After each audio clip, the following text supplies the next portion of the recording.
Hello friends, ನೋಡಿ Mangaluru special ಅಥವಾ coastal special, Tulunadu special ಹೇಳ್ಬೋದು. ಕೇರಳದಲ್ಲೂ ಮಾಡ್ತಾರೆ. ಹಲಸಿನ ಹಣ್ಣಿನ ಗಟ್ಟಿ ಅಥವಾ ಹಲಸಿನ ಹಣ್ಣಿನ ಕಡುಬು, ಮಲೆನಾಡು ಮಡಿಕೇರಿ ತನಕನೂ ಇದನ್ನ ಮಾಡ್ತಾರೆ. ಇದನ್ನ ಪ್ರತಿ ವರ್ಷ ಹಲಸಿನ ಹಣ್ಣು ಸೀಸನಲ್ಲಿ ಮಾಡದೇ ಇರೋ ಮನೆಯೇ ಇರಲ್ಲ. ತುಂಬ ಸಿಂಪಲ್ ಆ್ಯಂಡ್ ಟೇಸ್ಟಿ ರೆಸಿಪಿ. ಹೇಗೆ ಮಾಡೋದು ಅಂತ ನಾನು ತೋರಿಸ್ಕೊಡ್ತೀನಿ, ಬನ್ನಿ ನನ್ನದೇ ಸ್ಟೈಲಲ್ಲಿ. ಸೊ ಒಂದು 5 to 6 hour ನೆನೆಸಿರುವಂತಹ ಬೆಳ್ತಿಗೆ ಅಕ್ಕಿ ಅಥವಾ ದೋಸೆ ಅಕ್ಕಿ, ಇಡ್ಲಿ ಅಕ್ಕಿ ಯಾವುದಾದ್ರೂ ಓಕೆ. ಇದನ್ನ ಚೆನ್ನಾಗಿ ನೀಟಾಗಿ ತೊಳೆದು ಒಂದು 6 hours ನೆನೆಸಿರಬೇಕು. ಅದಾದಮೇಲೆ ಇದಕ್ಕೆ 2:1.5 ಆ ರೇಷಿಯೋ, ಅಂದರೆ 2 ಕಪ್ ಅಕ್ಕಿಗೆ 1.5 ಕಪ್ ಅಷ್ಟು ಹಲಸಿನಕಾಯಿ ಸೊಳ್ಳೆ ಹಾಕ್ಕೊಳ್ಬೇಕು.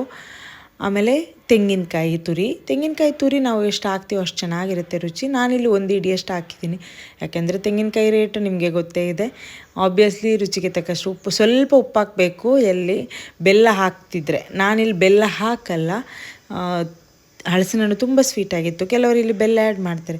ಜೊತೆಗೆ ಫ್ಲೇವರಿಗೆ ಏಲಕ್ಕಿ ಸೇರಿಸ್ಕೊಂಡು ರುಬ್ಬಬೇಕು. ನಾನಿಲ್ಲಿ ಫಸ್ಟ್ ಮಿಕ್ಸಿಗೆ ಹಾಕಿದೆ, ಆಮೇಲೆ ಎಲ್ಲನೂ ಒಂದೇ ಸಲಕ್ಕೆ ಗ್ರೈಂಡರಿಗೆ ಶಿಫ್ಟ್ ಮಾಡಿದೆ. ಯಾಕಂದರೆ ಮಿಕ್ಸಿ ಅಂದರೆ 2-3 ಸಲ ರುಬ್ಬಬೇಕಿತ್ತು. ಆಮೇಲೆ ನನಗೆ ಸ್ವಲ್ಪ ಕೆಲಸ ಇತ್ತು, ಗ್ರೈಂಡರ್ಗೆ ಹಾಕ್ಬಿಟ್ರೆ ಆ ಕೆಲಸ ಮುಗಿಸ್ಕೋಬೋದು ಅಂತ ಗ್ರೈಂಡರ್ಗೆ ಶಿಫ್ಟ್ ಮಾಡಿಬಿಟ್ಟೆ. ಅದಾದಮೇಲೆ ಕಾಳು ಮೆಣಸನ್ನ ಈ ಥರ ಕುಟ್ಟಿ ಹಾಕ್ಕೊಳ್ಬೇಕು. ಯಾಕಂತ ಹೇಳಿದರೆ ಗ್ಯಾಸ್ಟ್ರೈಟಿಸ್ ಅವಾಯ್ಡ್ ಮಾಡೋದಕ್ಕಷ್ಟೇ, ಮತ್ತು ಟೇಸ್ಟು ಚೆನ್ನಾಗಿರುತ್ತೆ. ಆಮೇಲೆ ತೆಂಗಿನಕಾಯಿನ ಈ ಥರ ಚಿಕ್ಕ ಪೀಸಾಗಿ ಕಟ್ ಮಾಡಿ ಹಾಕ್ಕೊಂಡ್ರೆ ತಿನ್ನಬೇಕಾದ್ರೆ ಬಾಯಿಗೆ ಸಿಕ್ಕಿದ್ರೆ ತುಂಬ ಟೇಸ್ಟ್ ಇರುತ್ತೆ. ಇಷ್ಟ ಇಲ್ಲದಿರೋರು ಸ್ಕಿಪ್ ಮಾಡ್ಬೋದು, ಅದರಲ್ಲಿ ನಿಜವಾಗ್ಲೂ ತುಂಬಾ ಚೆನ್ನಾಗಿರುತ್ತೆ. ನಾವು ಪಾಯಸಕ್ಕೆಲ್ಲ ಹೆಂಗೆ ಗೋಡಂಬಿ ಹಾಕ್ತೀವೋ ಅದೇ ಥರ ಈ ರೆಸಿಪಿಗೆ ತೆಂಗಿನಕಾಯಿ ಹಾಕ್ತೀವಿ. ಯೂಶ್ವಲಿ ನಾವು ಕಡಲೆಬೇಳೆ ಪಾಯಸಕ್ಕೂ ಇದೇ ಥರ ತೆಂಗಿನಕಾಯಿನ ತುಪ್ಪದಲ್ಲಿ ಉಟ್ಬಿಟ್ಟು ಹಾಕ್ತೀವಿ ನಮ್ಮ ಕಡೆ. ಇದಾದಮೇಲೆ ನಾವು ಇದನ್ನ ಹೇಗೆ ಫೋಲ್ಡ್ ಮಾಡಿ ಬೇಯಲಿಕ್ಕೆ ಇಡಬೇಕು ಅಂತೇಳಿ ನಾನು ತೋರಿಸ್ಕೊಡ್ತೀನಿ ನೋಡಿ. ಕೆಳಗಡೆ ಒಂದು ಪೇಪರ್, ಅದು ನಾನು ಟೇಬಲ್ ಮೇಲೆ ಆಗತ್ತೆ ಅಂತ ಅಷ್ಟೇ ಹಾಕಿರೋದು.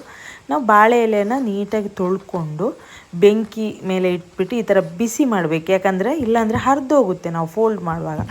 ಸೊ ಬಿಸಿ ಮಾಡಿಕೊಂಡ್ರೆ ಹರಿಯಲ್ಲ, ಆ ಒಂದು ರೀಸನ್ಗಷ್ಟೇ. ಆಮೇಲೆ 1-2-3 ಸೌಟು ಹಿಟ್ಟು ಈ ಥರ ರೆಡಿ ಮಾಡಿ ಇಟ್ಟಿರೋದನ್ನ ಹಾಕ್ಕೋಬೇಕು.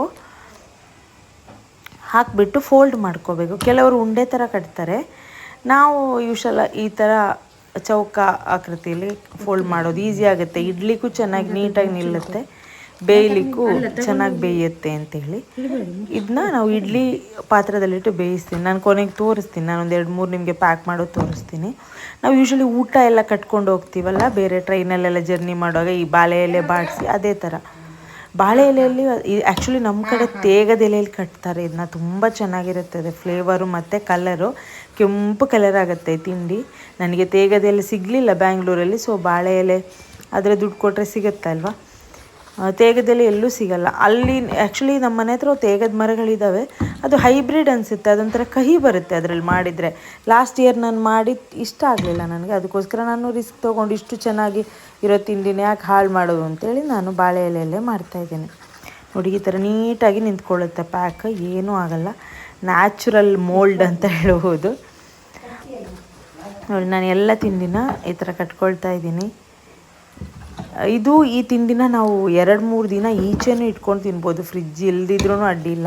ಅಂದರೆ ಫ್ರಿಜ್ ಆಬ್ವಿಯಸ್ಲಿ ಇದ್ದಿರುತ್ತೆ, ಫ್ರಿಜ್ ಒಳಗಡೆ ಇದ್ದಿದ್ರೂ ಪರವಾಗಿಲ್ಲ, ಈಚೆನೇ ಇಟ್ಕೊಂಡ್ರೂ ತಿನ್ಬೋದು, ಏನೂ ಆಗೋದಿಲ್ಲ. ಬೇಕಾದಾಗ ಒಂದೊಂದು ತಿಂಡಿನ ಬಿಸಿ ಮಾಡಿ ನಾವು ತಿನ್ಕೊಳ್ಬೋದು. ಒಂದು 3-4 ದಿನ ಏನೋ ಫ್ರಿಜ್ಜಲ್ಲಿಟ್ಟರೆ 1 ವಾರ ಆದ್ರೂ ಏನಾಗಲ್ಲ.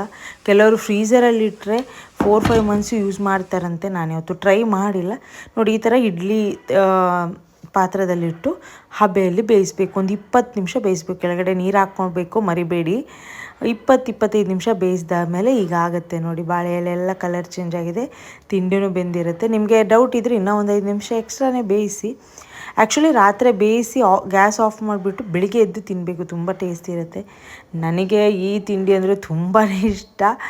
ಸೊ ನಾನು ರಾತ್ರಿಯೇ ನಿಮಗೆ ಒಂದು ಬಿಸಿನೇ ಓಪನ್ ಮಾಡಿ ತೋರಿಸ್ತಾ ಇದ್ದೀನಿ. ನೋಡಿ ಬಿಸಿಯಾದ ಕಾರಣ ಓಪನ್ ಮಾಡಲಿಕ್ಕೆ ಕಷ್ಟ ಆಗ್ತಾಯಿದೆ. ನೋಡಿ ಇಷ್ಟು ಥರ ಕೇಕ್ ಥರ ಎಷ್ಟು ಚೆನ್ನಾಗಿ ಬಂದಿದೆ ಅಂತೇಳಿ, ತುಂಬಾ ಟೇಸ್ಟ್ ಇದೆ. ಇದನ್ನ ತುಪ್ಪದ ಜೊತೆ, ಜೇನುತುಪ್ಪದ ಜೊತೆ ಅಥವಾ ತೆಂಗಿನಕಾಯಿ ಎಣ್ಣೆ ಹಾಕ್ಕೊಂಡು ತಿಂತಾರೆ, ಅಥವಾ ಚಿಕನ್ ಸುಕ್ಕದ ಜೊತೆನೂ ತಿಂತಾರೆ ಕೆಲವರು. ಸೊ ಒಂದು ಸಲ ಟ್ರೈ ಮಾಡಿ ನೋಡಿ.